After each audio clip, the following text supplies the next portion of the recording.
তোমরা তিন জিনিসের ভিত্তিতে এক হবে। কয় জিনিস? সবাই বলতে হবে কয় জিনিস? কয় জিনিসের ভিত্তিতে এক হওয়ার জন্য আল্লাহর নবী বলেছেন? এক নম্বরে মান সাল্লা সালাতানা ওয়াস্তাকবালা কিবলাতানা ওয়া আকালা যাবিহাতানা।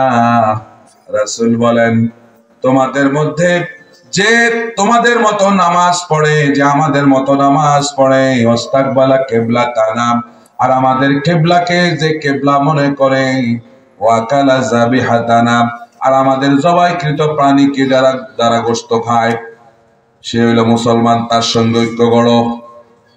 তাহলে ক্লিয়ার একবারে? নাকি বলছে কার টুপি বাঁকা, যে টুপি বাঁকা তার লগে বাঁকা আলারা একসাথে, এটা বলছে? বলছে মান সাল্লা সালাতানা, যারা তোমাদের মতো নামাজ পড়ে, ওয়াস্তাকবালা কিবলাতানা, তোমাদের কিবলাকে যারা কিবলা মনে করে, ও আকালা যাবিহাতানা, তোমাদের জবাইকৃত পশু যারা খায়। আপনি বলেন আমাদের জবাইকৃত পশু ওরা খাবে? হিন্দুরা গরু খাবে? হিন্দুরা জবাইকৃত? তাহলে তার সঙ্গে এক হওয়া যাবে না। আমাদের মতো নামাজ পড়ে হিন্দুরা, খ্রিস্টানরা, ইহুদিরা। কারা পড়ে? সরমনা পড়ে, সেনা পড়ে, জামাত ইসলাম পড়ে, জাতীয় পার্টির লোকেরা পড়ে, আওয়ামী লীগের লোকেরা পড়ে, বিএনপির লোকেরা পড়ে, এরপর আর কারা আছে? হেফাজত পড়ে, খেলাফত মজলিস পড়ে। তাহলে এদের সঙ্গে এক হওয়া যাবে? কার কথা? মুহাম্মদ রাসূলুল্লাহ সাল্লাল্লাহু আলাইহি ওয়াসাল্লাম। এদের সঙ্গে এক হয়ে যাও। দেখুন, আমরা কিন্তু এমন একটা জাতি, আমাদের ইতিহাস ঐতিহ্য আছে, আমরা হুট করে আসা কোনো জাতি না। কাফের মুশরিকরা এরা হুট করে আসা একটা জাতি, কিন্তু মুসলমান হুট করে আসা পৃথিবীতে এমন কোন জাতি না। এদের ইতিহাস ঐতিহ্য আছে। আমাদের ঐতিহ্য হচ্ছে, মুসলমানদের এমন ঐতিহ্য আছে, মুসলমানদের কথা মানুষ তো শুনতই, জঙ্গলের প্রাণীরাও পর্যন্ত মুসলমানদের কথা শুনত। হযরত উকবা ইবনে আমির রাদিয়াল্লাহু তাআলা আনহু, তার নেতৃত্বে সাহাবায়ে কেরামদের একটা দলকে আফ্রিকার জঙ্গলে পাঠানো হয়েছে দিন প্রচারের উদ্দেশ্যে। সাহাবায়ে কেরাম যখন আফ্রিকার জঙ্গলে গেলেন, আফ্রিকার মানুষগুলো, আফ্রিকা অঞ্চলে যখন গেলেন, আফ্রিকার মানুষগুলো সাহাবায়ে কেরামদেরকে শহরের মধ্যে ঢুকতে দেয় নাই, থাকতেও দেয় না। বলতেছে বাহির থেকে যখন আসছো, ওই যে জঙ্গল, জঙ্গলের ভিতর গিয়া থাকো, যদি মন চায় নালে চলে যাও।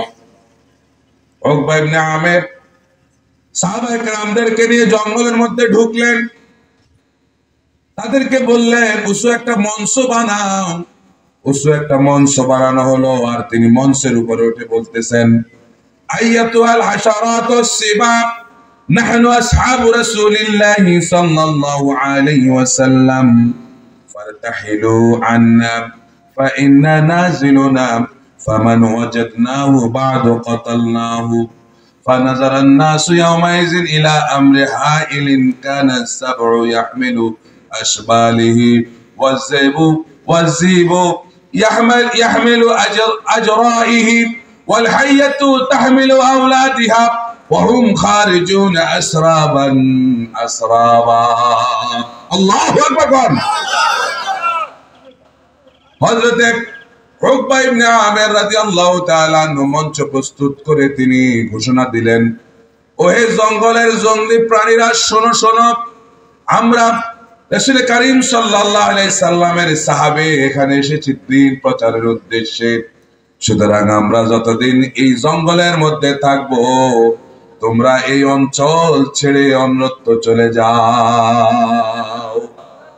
আফ্রিকার মানুষগুলো বলছে, এ মুসলমানরা বুঝি পাগল হয়ে গেছে, তাদের কথা বুঝি জঙ্গলি প্রাণীরা বুঝি শুনবে। তারা যখন এই কথা বলতেছিল, আর তারা তাকায়া তাকায়া দেখলো বাঘের কাতারে বাঘ, সিংহের কাতারে সিংহ, সাপের কাতারে সাপ, যার যার ডিম আর বাচ্চা গুলোকে মুখে নিয়ে সাহাবীদের এলাকা ছেড়ে অন্যত্র চলে যাচ্ছে। আমরা সেই মুসলমান, আমাদের কথা জঙ্গলের প্রাণীরা পর্যন্ত শুনতো। এখন কি আর শুনে? এখন শুনে? সুন্দরবনে যায়া রয়্যাল বেঙ্গল টাইগারের সামনে যায় বললেন, আইয়াতুল হাশারাত ওয়াসসিবা নাহনু আওলাদে বাংলাদেশ, নাহনু আওলাদে অমুক, আমি অমুকের আওলাদ এখানে আসছি, খবরদার খবরদার আমার একটা আসর দিবি না। রয়্যাল বেঙ্গল টাইগারে কইব তুমি রেডিও রাখো, আমার অনেকদিন ধরে খিদা, আমি তো মানুষ পাই না, দেখ তোমার যখন আজকে পাইছি, তোমার সঙ্গে আরো যে দুইজন আছে, একজনের যে সকালকার ব্রেকফাস্ট, দুপুরে একজনকে দিয়ে লাঞ্চ, আর রাতে একজনের ডিনার, বাস। শুনবেন আমার কথা? কেন? কারণ আমরা ইতিহাস ঐতিহ্য থেকে, মুসলমান তার মূল স্পিরিট থেকে আমরা দূরে সরে গেছি, কি ঠিক না? ও জামানা মে মুআজ্জাজ থি হামিলে কুরআন কর, और तुम जलील ख्वार हुई तारिकी कुरআন होकर। সেই জামানার লোকেরা সম্মানিত হয়েছে, রব্বুল আলামিন তাদেরকে সম্মানিত করেছেন, কারণ কোরআন বহন করে চলার কারণে তাদেরকে সম্মানিত করেছেন। আজকে মুসলমান কোরআন ছেড়ে দেওয়ার কারণে পদে পদে মুসলমান আজকে অপমানিত হচ্ছে।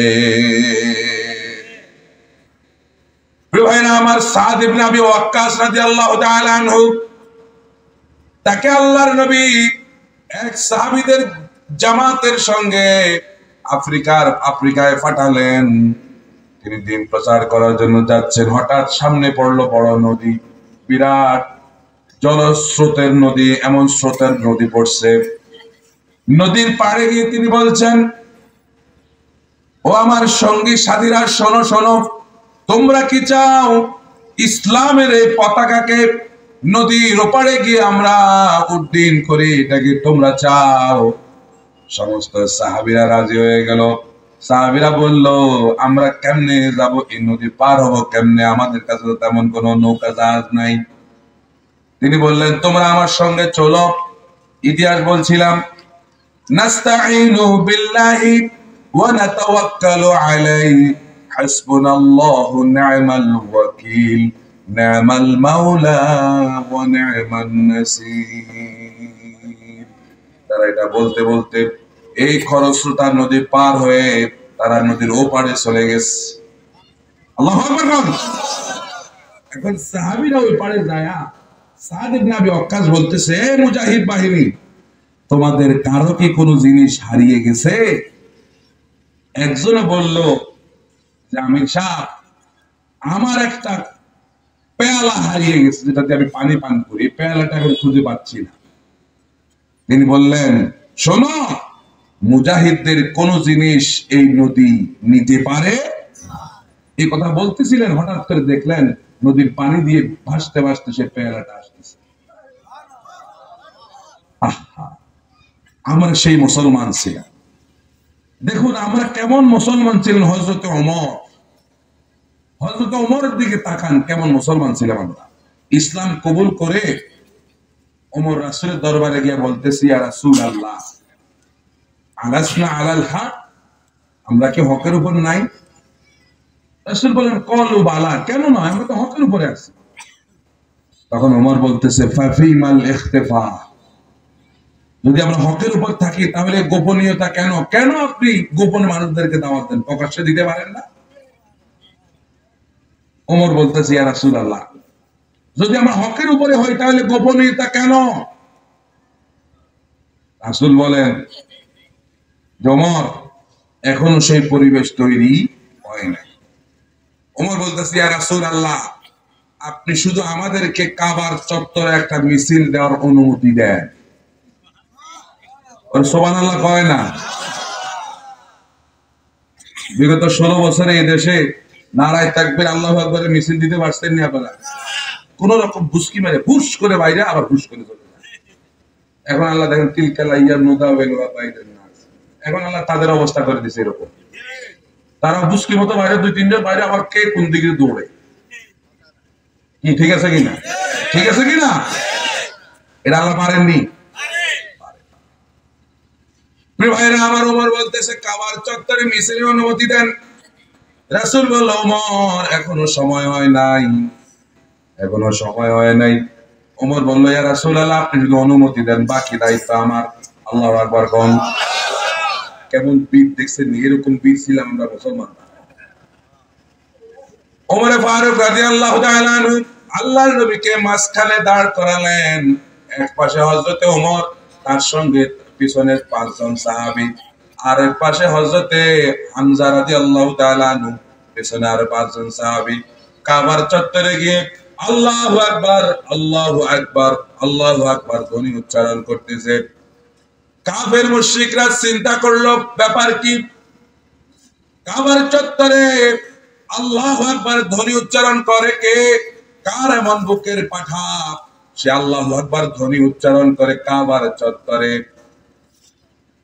অস্ত্র লো, তরবারি লো, সবাই অস্ত্র তরবারি নিতে লাগলো। আর দরজা খুলে যখন বের হলো, বের হয়ে যখন সামনে তারা ওমরে দেখছে, আস্তে করে তাড়াতাড়ি ঘরের মধ্যে ঢুকে দরজা বন্ধ করে দিচ্ছে। সুবহানাল্লাহ, সুবহানাল্লাহ। তাহলে কেমন বীর ছিলাম আমরা মুসলমানরা। ওমর এমন ছিলেন, ওমর যে রাস্তা দিয়ে হেঁটে যেতেন, হাদিস শরীফের মধ্যে এসেছে কমপক্ষে 40 দিন পর্যন্ত ওই রাস্তা দিয়া কোন শয়তান হাঁটতো না। আর আমরা এখন যে রাস্তা দিয়া হাঁটি, ওই রাস্তা দিয়া শয়তান হাঁটেনি। হয় জবাব দেন, শয়তান হাঁটেনি? বলবেন যে হুজুর শয়তান এখন আর রাস্তা দিয়ে হাঁটা লাগে না, আমার ডাইন পকেটে একটা শয়তান, বাম পকেটে আরেকটা, হয় না? কি ঠিক কিনা? আমরা দেখেন কোথায় ছিলাম, আমরা আসছি এখন কোথায়, আমরা ছিলাম কোথায়, আজকে আমরা কোথায় আসছি। এই যে ভারত আজকে আমাদের বিরুদ্ধে, মুসলমানদের বিরুদ্ধে লাগছে, ভারত, এই ভারত আমাদের মুসলমানদের ছিল। ভারত কারা শাসন করতে এক সময়? মুসলমানরা। এই যে ভারতের তাজমহল কে বানাইছে? সম্রাট শাহজাহান। ভারতের কুতুব মিনার, দেওয়ানি আম, দেওয়ানি খাস, ভারতের মুসলমানরা জাত বা সারা পৃথিবীর মানুষ যা দেখতে যায় সব মুসলমানদের তৈরি করা। আজকে সে ভারতের বুকে, আপনি কালেমার পতাকা উড্ডীন করতে পারেন না, অথচ এই ভারতের বুকে এক সময় মুসলমানরা কালেমার পতাকা উড্ডীন করেছিল। আজকে সে ভারত আমাদের হাত থেকে চলে গেছে। ঠিক তেমনি ভাবে এই দেশকে যদি আপনি রক্ষা করতে না পারেন, মুসলমানরা যদি ঐক্যবদ্ধ না হতে পারেন, এই দেশও একদিন আমাদের হাত থেকে চলে যাবে। কথা বলেন না কেন? কথা বলেন না কেন? তখন আপনি কাকে নিয়ে বিতর্ক করবেন? অমুকের টুপি বাঁকা, অমুকেরটা সোজা, অমুকের পাঞ্জাবি বাঁকা, অমুকে হাত উঠায় মুনাজাত করে, অমুকে মুনাজাত করে না। কারে নিয়ে আপনি বিতর্ক? কাকে বলবেন যে এর আকীদা খারাপ? কি দেশটাই যদি না থাকে, তখন আপনি কাকে বলবেন যে নামাজ হয় না, ওর নামাজটা এরকম? কেমনে বলবেন? এজন্য ভাইরা, আমার কথা আপনারা বুঝতেছেন? আমি কি বুঝতে চাইছি বুঝতেছেন? দল মত নির্বিশেষে সব মুসলমান এক হয়ে যাওয়া দরকার, এক হয়ে যাওয়া দরকার। প্রিয় ভাইরা আমার, এই জন্য আমাদের কাছে এমন ভাবে প্রস্তুতি নেওয়া লাগবে, প্রত্যেকের জায়গা থেকে নিজে আগে সেলফ ডিফেন্ডেবল, নিজে আগে প্রস্তুতি নিতে হবে, নিজে আগে প্রস্তুতি নিতে। কেমন প্রস্তুতি? প্রস্তুতিটা এমন হবে, আমি মুসলমান, আল্লাহর ফুল। আমি মুসলমান, ফুল কার? আমার প্রস্ফুটিত হওয়ার জন্য ভোরের বাতাসের কোনো দরকার নাই। আমার জন্য দরকার বদর উহুদের শহীদি রক্ত মাখা জামা। আর ওই শহীদের রক্ত ভেজা জামা যদি আমার গায়ে দেওয়া হয়, সারা বিশ্বে আমি বিস্ফোরিত হব। ঠিক কিনা বলেন? ঠিক কিনা? এই জন্য আমাকে আজকে এরকম প্রস্তুতি নিতে হবে। দেখেন, আমাদের দেশে ইহুদি এবং খ্রিস্টানদের কিছু জিনিস দেখে আমরা মুসলমানরা খুশি হয়ে যাই, তাই না? যেমন ইহুদিদের মাস্টার প্ল্যান, এই যে জন্ম নিয়ন্ত্রণ, কি জন্ম নিয়ন্ত্রণ আছে না আমাদের দেশে এখনো? ছেলে হোক মেয়ে হোক, আর কথা কয় না, ছেলে হোক মেয়ে হোক, দুটি সন্তানই একটি হলে ভালো হয়, এরকম বলেনি? এটা কি মনে মুসলমানের কথা হইতে পারে? মুসলমানের কথা হইতে পারে এটা? দেখেন, আমরা যখন এই জন্ম নিয়ন্ত্রণ পদ্ধতি ব্যবহার করে সন্তান আগের মার সন্তান 8-10টা, কিন্তু আমি এটা কমায় ফেলছি কয়জনে, 2জনে নিয়ে আসছি। আর ইহুদিরা এটাকে দেখে এইভাবে যে মুসলমানের একজন সন্তান কমছে, একজন মুসলমান কমছে, তারা এটাকে এভাবে দেখে, ঠিক কিনা? আচ্ছা, এরপরে আমরা আমাদের গ্রামের কচিকাঁচা